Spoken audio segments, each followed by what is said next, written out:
संघ क्या होते हैं। आज का जो आपका अध्याय है उसके अंतर्गत हम पढ़ेंगे कि शुद्ध उच्चारण कैसे किया जाता है, गद्य और पद्य में शुद्ध उच्चारण का क्या महत्व है, लय और उतार चढ़ाव के साथ उसको सुनना और बोलना सीखेंगे आज के अध्याय में। ठीक है। अब सामान्य रूप से उच्चारण, शुद्ध उच्चारण का अर्थ होता है कि स्वराघात, बलाघात, इन सब के ऊपर आपको अधिक ध्यान देना होगा। स्वराघात का मतलब कि हम कहाँ पे अपने स्वर को बहुत तेजी से कर सकते हैं और कहाँ पे धीरे से कर सकते हैं, कहाँ पे बल लगाया जाए और कहाँ पे बल ना लगाया जाए। इन सब बातों के ऊपर हम विस्तृत रूप से चर्चा करेंगे। चलिए आइए पढ़ते हैं।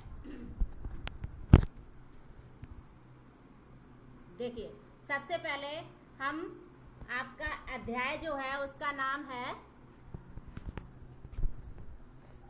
गद्य व पद्य के अंशों का शुद्ध उच्चारण, लय व उतार चढ़ाव के साथ पढ़ना और बोलना। सबसे पहले पढ़ेंगे उच्चारण का अर्थ।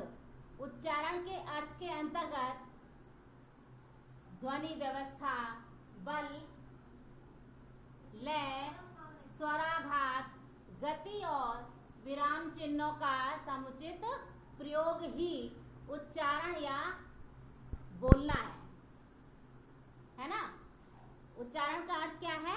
ध्वनि, ध्वनि व्यवस्था, बल, लय, स्वराघात, गति और विराम चिन्हों का समुचित प्रयोग ही उच्चारण या बोलना है। समझ गए? मतलब कहाँ पे आपको, किस शब्द पे आपको बल लगाना है, मतलब जोर से बोलना है, और किस शब्द को लयबद्ध तरीके से बोलना है। और स्वराघात का मतलब होता है कि कहाँ पे आपके स्वरों को बहुत धीरे से बोलना है। गति मतलब किस गति से बोलना है, आपको धीरे बोलना है, जोर से बोलना है, बहुत तीव्र गति से बोलना है। और विराम चिन्हों का समुचित प्रयोग ही उच्चारण या बोलना है। मतलब इन सब चीजों का अगर आप ध्यान रखेंगे तो आपका उच्चारण बहुत ही शुद्ध होगा। भाषा के अंतर्गत व्याकरण से कहीं अधिक महत्व शुद्ध उच्चारण का है। देखिए, अगर व्याकरणिक रूप से आपके शब्दों में, आपके वाक्यों में कोई अशुद्धि भी है, लेकिन अगर आप उसका उच्चारण शुद्ध करते हैं तो भी उसको शुद्ध माना जाता है। किसी भी भाषा में शुद्ध उच्चारण का सबसे अधिक महत्व है। भाषा चाहे कोई सी भी हो, चाहे वो भाषा हिंदी हो, संस्कृत हो या उर्दू हो, कुछ भी हो, लेकिन अगर उसका उच्चारण आप सही करेंगे तो उस उच्चारण का विशेष प्रभाव पड़ेगा और उसका विशेष महत्व होगा, है ना। चलिए देखिए, डॉक्टर भोलानाथ तिवारी के अनुसार, डॉक्टर भोलानाथ तिवारी कहते हैं कि भाषा उच्चारण अवयवों से उच्चरित, अवयव माने क्या होते हैं? भाग होते हैं। हमने आपको पिछले क्लास में बताया था कि जब हमने उच्चारण स्थान पढ़ाए थे आपको, तब हमने बताया था कि अवयव क्या होते हैं। तो भाषा उच्चारण अवयवों से उच्चरित, मतलब उच्चारण स्थानों से उच्चरित यादृच्छिक ध्वनि प्रतीकों की संरचनात्मक व्यवस्था है। एक रचनात्मक व्यवस्था है। क्या है? उच्चारण क्या है? एक रचनात्मक व्यवस्था है जिसके द्वारा समाज विशेष के लोग आपस में विचार विनिमय करते हैं। विनिमय का अर्थ होता है, विनिमय माने आदान प्रदान करना, अर्थात जिसके द्वारा समाज विशेष के लोग आपस में विचार विनिमय करते हैं। मतलब समाज के जो लोग हैं वो आपस में क्या करते हैं? अपने विचारों का आदान प्रदान करते हैं। किससे? शुद्ध उच्चारण से। तो ये जो भोलानाथ तिवारी की परिभाषा है, इसको सबको याद करनी है, क्योंकि चाहे उच्चारण का महत्व आए या उच्चारण का अर्थ आए, आपको इस परिभाषा को निश्चित रूप से लिखना है। ठीक है। चलिए आगे बढ़ते हैं। तो हम पढ़ेंगे क्या? उच्चारण शिक्षण के उद्देश्य।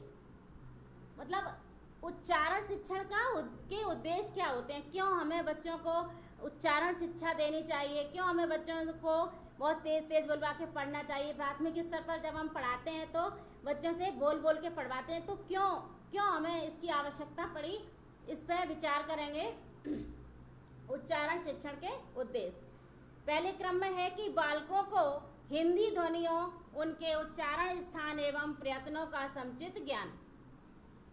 सबसे पहला उद्देश्य है कि बालक को जो हिंदी की ध्वनियाँ हैं, जो हिंदी के स्वर और वर्ण हैं, उनके उच्चारण स्थान और उनके प्रयत्नों का समुचित ज्ञान करवाना इसका प्रथम उद्देश्य है कि बच्चों को ये पता होना चाहिए कि हम कौन से शब्द को कहाँ से उच्चारित करते हैं।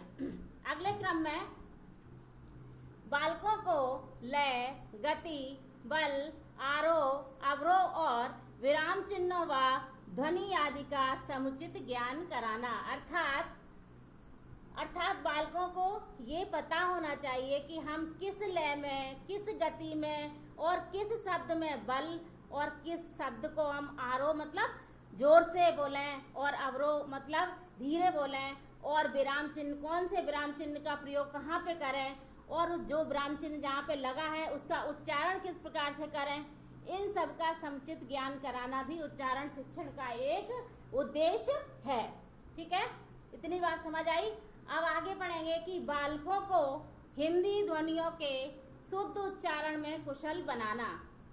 उच्चारण शिक्षण का एक मुख्य उद्देश्य यह भी है कि बालकों को हिंदी की जो ध्वनियाँ हैं उसके शुद्ध उच्चारण में कुशल बनाना। अगले क्रम में पढ़ेंगे कि बालकों को शुद्ध उच्चारण की महत्वता का ज्ञान कराना तथा उच्चारण की शुद्धता के लिए अभ्यास में रुचि उत्पन्न करना। अर्थात उन्हें ये बताएंगे, हमें बालकों को ये बताना कि शुद्ध उच्चारण का महत्व क्या है। अर्थात अगर हम शुद्ध उच्चारण करेंगे तो जो हम कविता, कहानी या गद्य, पद्य जो कुछ भी पढ़ रहे हैं उसका बहुत अधिक अच्छा प्रभाव पड़ेगा, है ना। और हमें क्या करना है, उच्चारण की शुद्धता के लिए अभ्यास में रुचि उत्पन्न करना। अब उच्चारण शुद्ध कैसे होगा, उच्चारण शुद्ध के लिए क्या अभ्यास की आवश्यकता होती है। जो प्राथमिक स्तर के बच्चे होते हैं हम उनसे बोल बोल के पढ़वाते हैं, जैसे कि हम पहाड़े पढ़वाते हैं या हम किसी कविता का उच्चारण करवाते हैं या हम कोई कहानी सुनते हैं, तो ये क्या होता है, ये अभ्यास होता है। तो इस अभ्यास में अर्थात उच्चारण की शुद्धता के लिए जो अभ्यास कराया जाता है, हमारे उच्चारण शिक्षण का उद्देश्य क्या है, उसमें रुचि उत्पन्न करना। अर्थात बच्चों में इस बात की रुचि उत्पन्न की जाए कि हम उच्चारण करें। ठीक है, चलिए आज के क्लास में बस इतना ही। आज हमने क्या क्या पढ़ा है, उच्चारण का अर्थ और उच्चारण शिक्षण के उद्देश्य। शुभ संध्या, धन्यवाद।